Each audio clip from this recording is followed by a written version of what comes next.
Bharatiya Janata party के राष्ट्रीय प्रवक्ता गौरव भाटिया की प्रेस कॉन्फ्रेंस। आइए नजर डालते हैं हिंद विजेता न्यूज की खास रिपोर्ट पर। सभी पत्रकार बंधुओं को नमस्कार। जैसा आप जानते हैं कि एक बहुत महत्वपूर्ण अहम फैसला सीबीआई कोर्ट द्वारा अभी दिया गया है और जैसे कल से हम देख रहे हैं कि एक तरफ कानून अपना काम कर रहा है, जो जांच एजेंसी हैं वो ईमानदारी से भ्रष्टाचारियों को कानून के तहत कार्रवाई करती हैं, दूसरी तरफ कट्टर बेईमान और अराजक अपराध पार्टी ना संविधान का सम्मान करती है, ना न्यायालय का सम्मान करती है, ना जनता का सम्मान करती है और ना कानून का सम्मान करती है। जो फैसला अभी न्यायालय ने पारित किया है उसमें एक्यूज्ड नंबर 1 आबकारी घोटाला, शराब घोटाला को सीबीआई कस्टडी में 4 मार्च तक के लिए दिया गया है। यह आदेश मौखिक तौर पे तो कोर्ट में सुनाया गया है, जैसा चैनल्स बता रहे हैं। पूरा आदेश आएगा तो इसका अध्ययन भी किया जाएगा और विधिक तौर पे जो मेरी समझ है, मैं समझता हूं ये बड़ा ही अहम फैसला है। सबसे पहले तो जो ओछी घटिया अराजकतापूर्ण राजनीति कल से कट्टर बेईमान लोग अरविंद केजरीवाल के इशारे पर जो कर रहे हैं उसको उजागर करना बहुत जरूरी है। देखिए, सबसे पहले तो हर कोई ये बात जानता है, उप मुख्यमंत्री कई विभाग के मंत्री हैं। ये जो घोटाला इन्होंने किया है, ये घोटाला आबकारी नीति को लेके है, शराब नीति को लेकर है, शराब नीति। और किस तरह की नौटंकी की जा रही है कल से, ऐसा लगता है कि अरविंद केजरीवाल ने कसम संविधान के ऊपर हाथ रख के ये ली कि संविधान को तार तार करूंगा। सबसे पहले तो मैं ये कहूंगा, अरविंद केजरीवाल जी, पापी आपको भी पता है कि एक्यूज नंबर 1 कट्टर बेईमान है और आज ये आदेश आने के बाद ये बात सिद्ध हो गई है कि न्यायालय ने भी पाया है CBI accused number 1 Manish Sisodia को शराब नीति घोटाले में अपनी कस्टडी में ले, जिससे कि पूर्ण रूप से विवेचना हो सके, दूध का दूध और पानी का पानी हो जाए, या ये कहें दूध का दूध और शराब की शराब हो जाए। जो मुख्य बिंदु मैं आपके समक्ष उठाऊंगा, इस पे ध्यान दीजिएगा। और यह भी हमें पता है कि जनता की आवाज बन के भारतीय जनता पार्टी जब बड़े प्रखरता से यह मुद्दा उठाती है, किसी भी सवाल का उत्तर नहीं देंगे अरविंद केजरीवाल, लेकिन फिर भी देश की जनता को यह जानने का हक है। यह लड़ाई विचारधाराओं की लड़ाई है। एक तरफ भारतीय जनता पार्टी, करोड़ों नागरिक जो संविधान, न्यायालय, कानून में अपनी आस्था रखते हैं, दूसरी तरफ वो भ्रष्टाचारी नेता जो केवल कानून तोड़ना जानते हैं, चाहे वो शराब घोटाले में ऐसी नीति लाना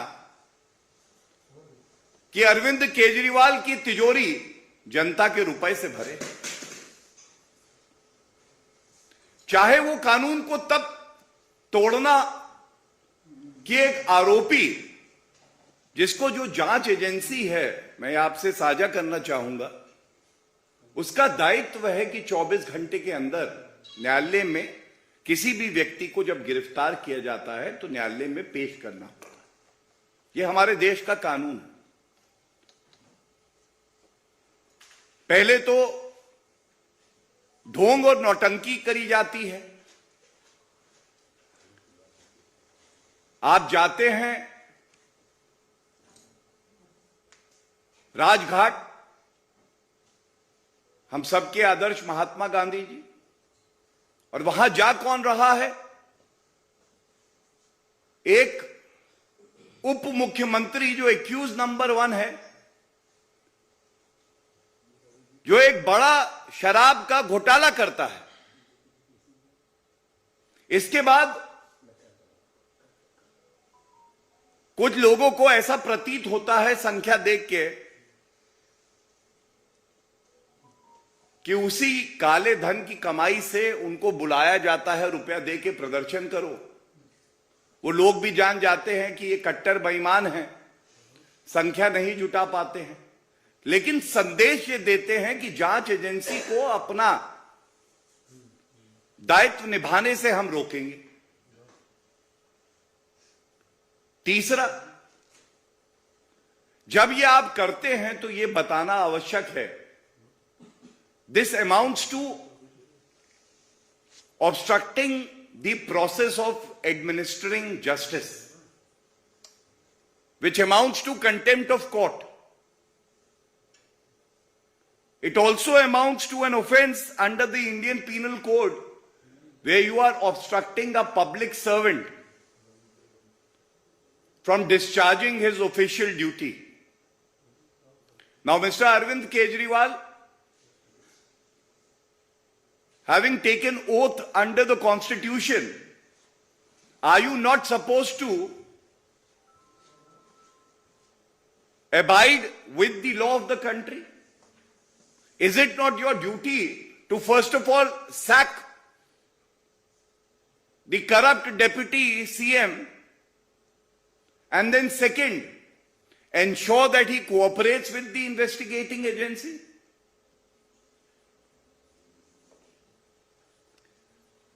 नौटंकी ये की जाती है कि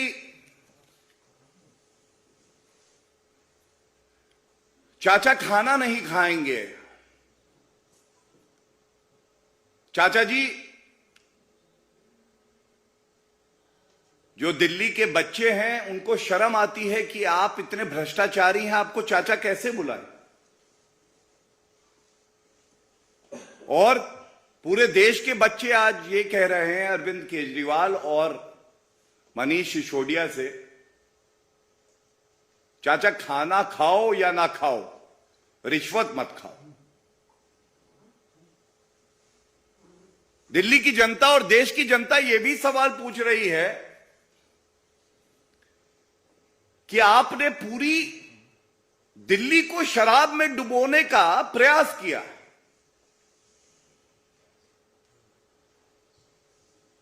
क्या हॉस्पिटल,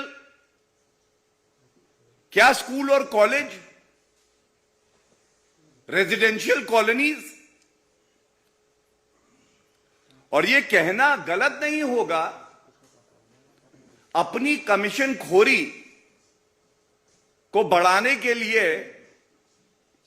ड्राई डे कम कर दिए गए और ठेके शराब के बढ़ा दिए गए।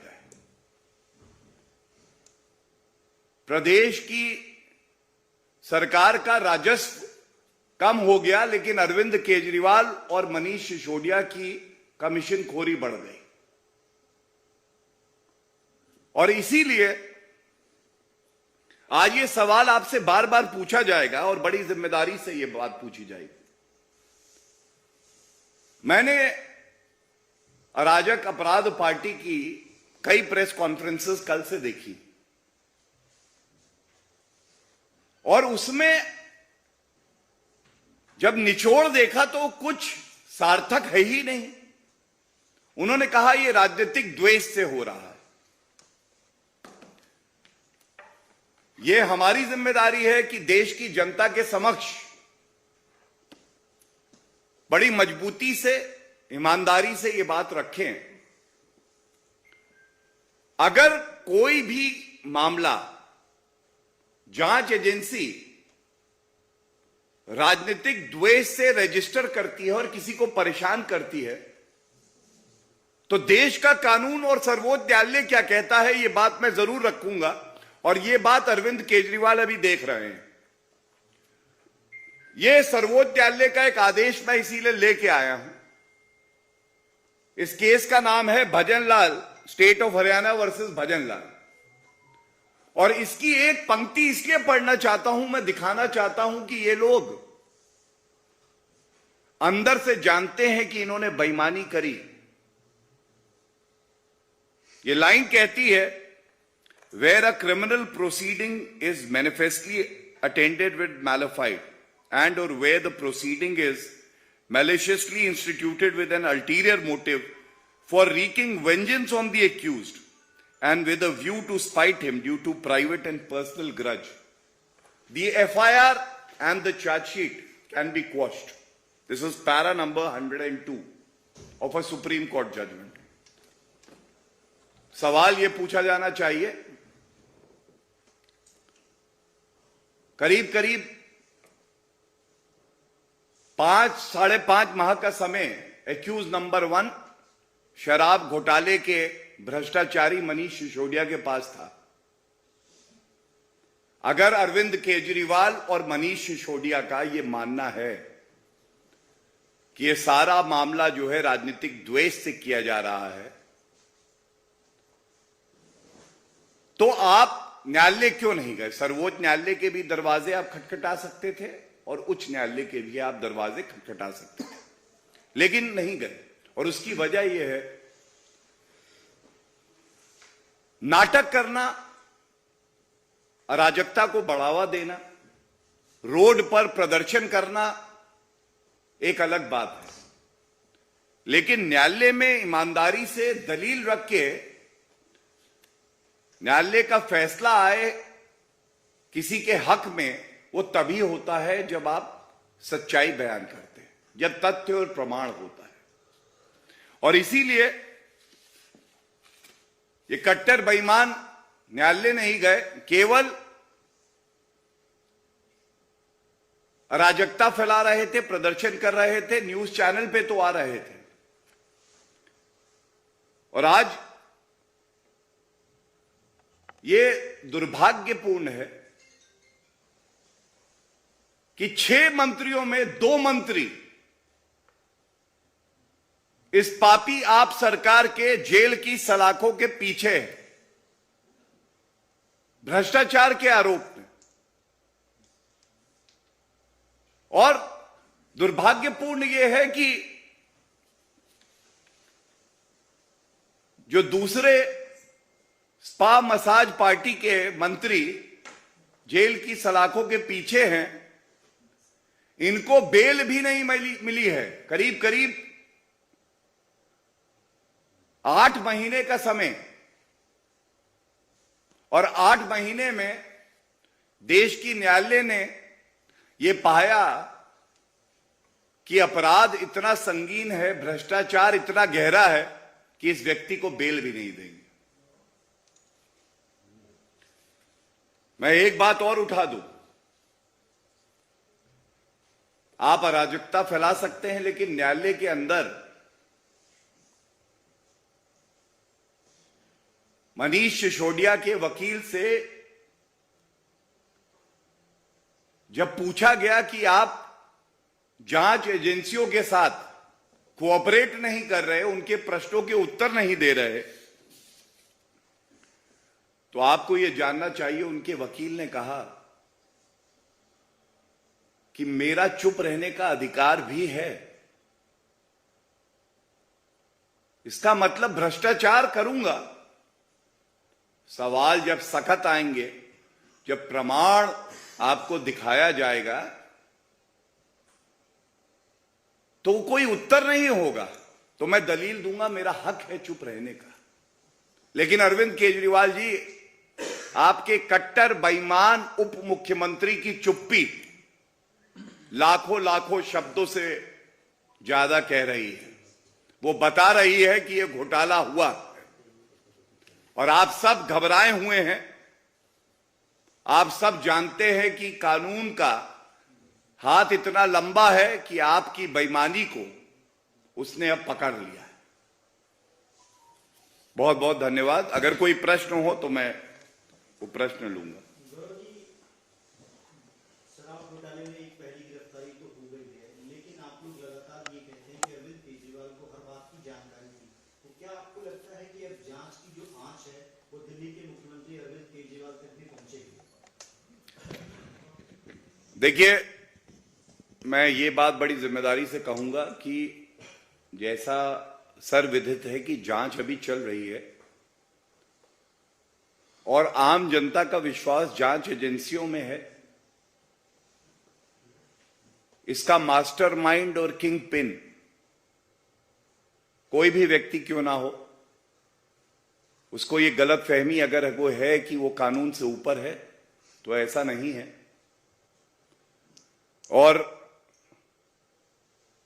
ये जो 4 मार्च तक का समय है, एक बात ध्यान रखनी चाहिए, इसमें और भी मुश्किल प्रश्न पूछे जाएंगे। उम्मीद है कि कोई भी व्यक्ति अपने आप को कितना भी ताकतवर क्यों ना समझता हो, हमारे देश की जांच एजेंसियां अपना कार्य पूरी निपुणता से, कुशलता से करके हर अपराधी को जेल की सलाखों के पीछे डालेंगे। आम आदमी पार्टी सरकार के मुखिया के नाते अरविंद केजरीवाल के ऊपर भी कार्रवाई की मांग करते हैं। मैं बड़ी जिम्मेदारी से एक बात कहूंगा, राजनीति में नैतिकता और मुख्यमंत्री जो होता है वो फर्स्ट अमंग इक्वल होता है। कैबिनेट जो है वो लीड करता है। आज 1/3 मंत्री अगर भ्रष्टाचार का आरोप उनके ऊपर लगा है, 2 लोग जेल की सलाखों में हैं या सीबीआई की कस्टडी में है, तो यह कहना गलत नहीं होगा कि अरविंद केजरीवाल को तुरंत इस्तीफा दे देना चाहिए और जो आरोप वो दूसरों पे लगाते थे वो सिद्ध करें कि अगर ये आरोप आज उनके मंत्रियों पे लग रहे हैं तो वो इसकी नैतिक जिम्मेदारी लेते हैं।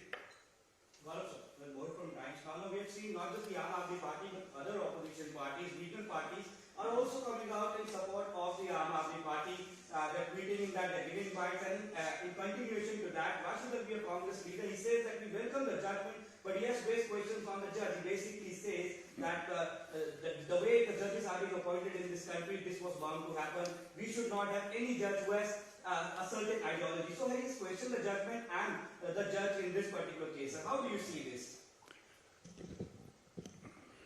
All the corrupt parties and corrupt leaders are flocking together because they know the might of the law now, the power of the investigating agency.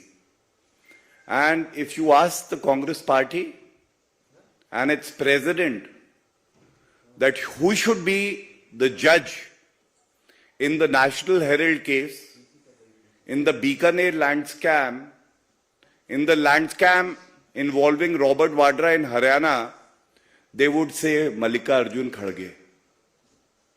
We don't decide who would be hearing which case. But it is our belief in the Constitution of India, in the Honorable Supreme Court and the judiciary of the country, which keeps the nation strong. And the common man has this faith in the institutions of the country. It's only the corrupt that are afraid of the judiciary of the country and the investigating agencies of the country. Thank you.